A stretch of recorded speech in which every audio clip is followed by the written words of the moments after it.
At 8:46 on the morning of September 11th, 2001, the United States became a nation transformed.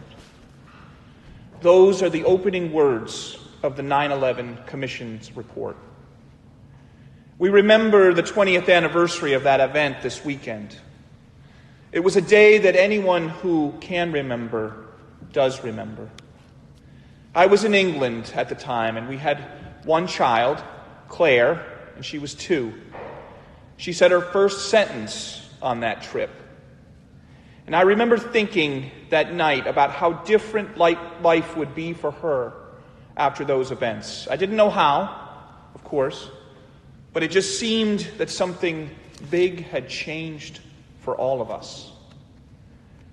Nations have life cycles. They are born, they live, they change, and sometimes even they die. Their identity absorbed by another nation, or by conquest, or because its people migrate. We didn't die as a nation that day, but the event changed us. Today we live in that changed nation. A longing for a time before a great change is a very human one. Some of us long for a time before the death of a beloved. Some long for a time before they lost a job. Some long for a time before their neighborhood changed or before they got sick. Many long for the innocence of childhood or the freedom of college.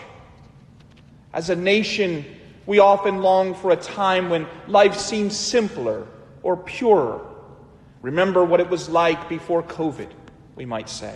Remember what it was like in the 1980s, or the 70s, or the 60s, or the 50s. We long for a great restoration to heal us of the wounds of the present. The people of Israel in Jesus' time, they too had longings for a different time, a time before they became this vassal state of the Roman Empire. They longed for a time even before the time of Alexander the Great, whose armies had occupied the area before the Romans came. They longed for a time when they were glorious as a nation, when David was king. And they longed for David's line to be restored to the throne. At the time of Jesus, in fact, this longing had begun to take on supernatural dimensions. This longed-for king became a heavenly figure who would ride in on the clouds and usher in this new time of peace and prosperity, unknown in history.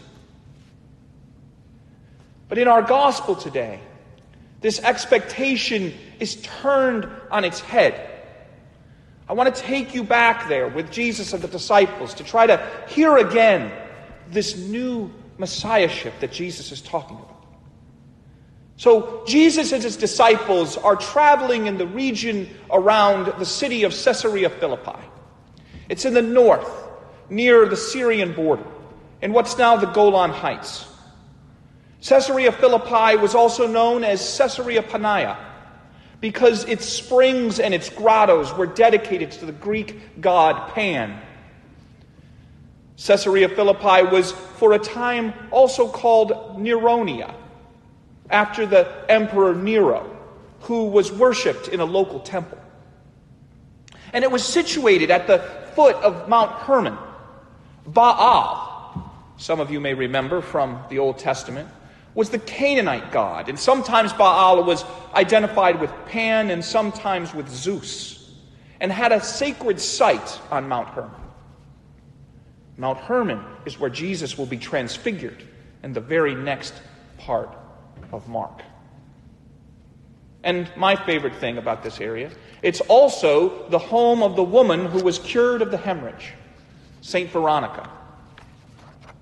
So Jesus and his disciples are traveling on the roads between the villages in this region, and Jesus asks his disciples 2 famous questions. Who do others say I am? And more importantly, who do you say that I am? And Peter says, well, you are the anointed one, the Messiah.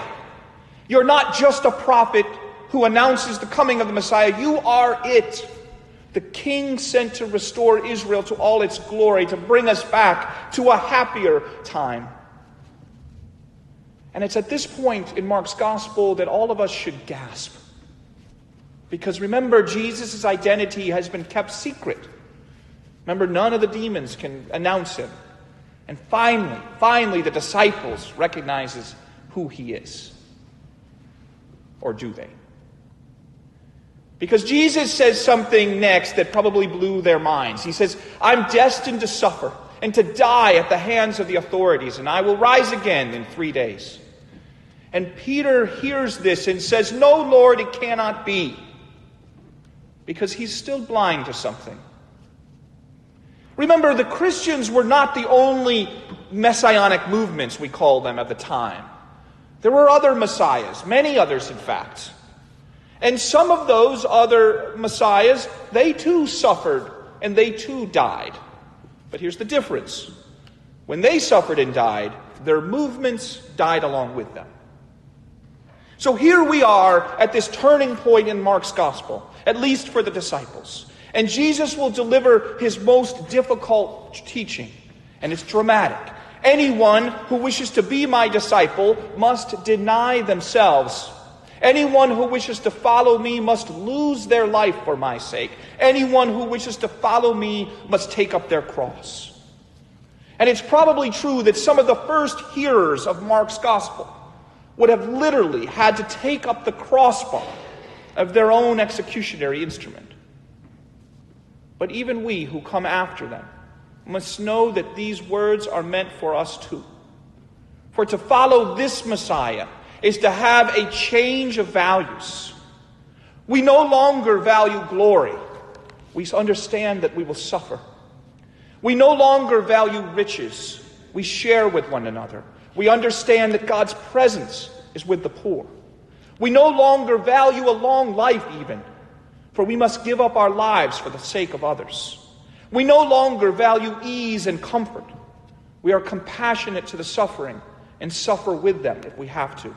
We no longer value high praise and titles of importance. We are all brothers and sisters, children of the one God.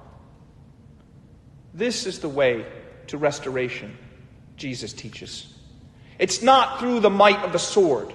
It's through a transformed heart, a heart open to suffering, the suffering of others, a heart that can forget our own suffering for another's sake. Because we have many wounds. We all struggle. Some of us carry heartache heavier than others can imagine.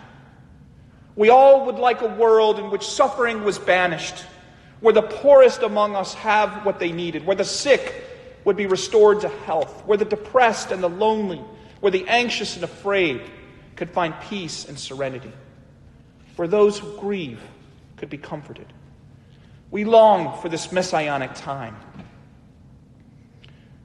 But it won't come on high to rescue us.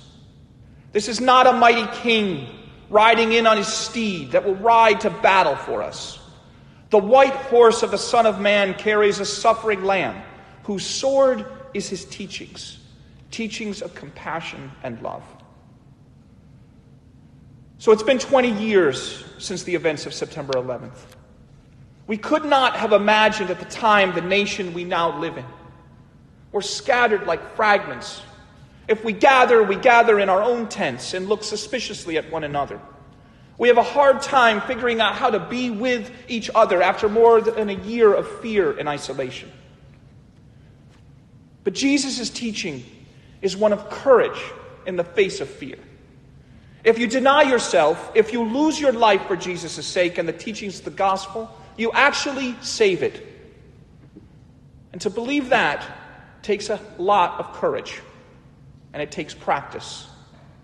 Because our immediate reaction to life's suffering, especially the suffering of others, is to try to look away, to act like it's not our responsibility, or what can be worse, to think that we have the answer for the person who is suffering.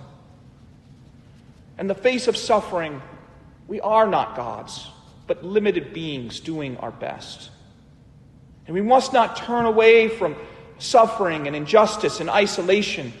In fact, we're being called to turn towards it, no matter how hard it is. Because remember, Jesus is on his way to Jerusalem as he travels first through these villages in northern parts of Galilee. He goes ahead of them on his way, and he turns resolutely toward the place of his own suffering. And so must we also if we are to follow him. I mentioned Mount Hermon earlier. This mount that was claimed by Canaanites and Greeks and Romans and Jews and Christians as holy, in our next reading will be the place of the Transfiguration, where we realize that the one who is the Son of Man, this human one destined to suffer, is also the one that is exalted, the Son of God, is also the one who is called beloved. And that too is our identity. We are the beloved of God. We're denying ourselves not to punish ourselves, but ultimately to find healing. We are compassionate, and that compassion extends not just to others, but to ourselves as well. Taking up the cross is not the way of restoration that some of us may long for, but it's the only way to salvation. The 9/11 Commission ends its report with these words: we call on the American people to remember how we all felt on 9/11, to remember not only the unspeakable horror, but how we came together as a nation, one nation.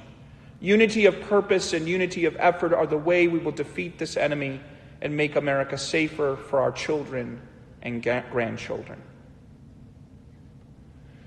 To achieve unity from fragments, we must forget our individual purposes and individual projects and individual grievances. It's not that we can't debate or disagree, but we also must see others as our fellow travelers, as brothers and sisters with their own wounds and their own desires and their own needs and their own losses. They are not the enemy. They are us.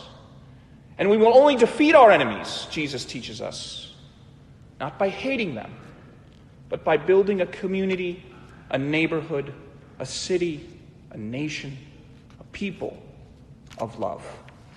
Amen.